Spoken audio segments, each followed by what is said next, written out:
முன்னாள் டிஜிபியின் மனைவியிடம் 90,000 ரூபாய் பணத்தை சைபர் குற்றவாளிகள் கொள்ளையடித்துள்ள சம்பவம் அதிர்ச்சியை ஏற்படுத்தியுள்ளது.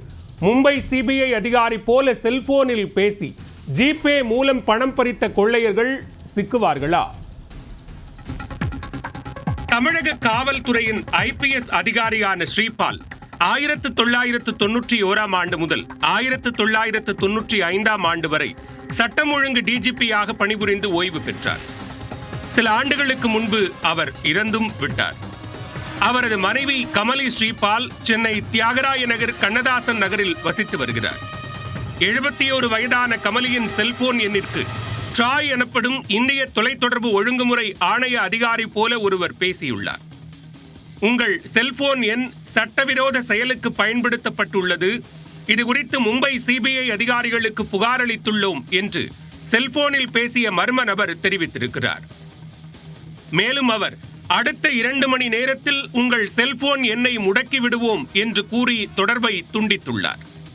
இந்த அதிர்ச்சியிலிருந்து கமலி மீள்வதற்குள் அடுத்த சில நிமிடங்களில் மும்பையில் இருந்து சிபிஐ அதிகாரி போல ஒருவர் பேசியிருக்கிறார்.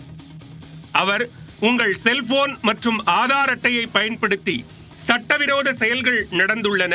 அதற்கு சைபர் குற்றவாளிகள் உங்கள் வங்கி கணக்கைத்தான் பயன்படுத்தி உள்ளனரா என சரிபார்க்க வேண்டும். நான் தெரிவிக்கும் செல்போன் எண்ணிற்கு ஜிபே மூலம் பணம் அனுப்பி வையுங்கள். அதை ரிசர்வ் வங்கி உதவியுடன் சரிபார்த்து உடனடியாக உங்கள் வங்கி கணக்கிற்கு திருப்பி அனுப்பி வைக்கப்படும். பணம் அனுப்பாவிட்டால் இரவுக்குள் கைது செய்யப்படுவீர்கள் என மிரட்டியுள்ளார். மர்ம நபர்களின் மிரட்டலால் பயந்து போன கமலி அந்த நபர் தெரிவித்தபடி 90,000 ரூபாயை ஜிபே மூலம் அனுப்பியுள்ளார். நீண்ட நேரம் அவர்கள் பணத்தை திருப்பி அனுப்பாததால் தான் ஏமாற்றப்பட்டதை உணர்ந்த கமலி இந்த விவகாரம் குறித்து மாம்பலம் காவல் நிலையத்தில் புகார் அளித்திருக்கிறார்.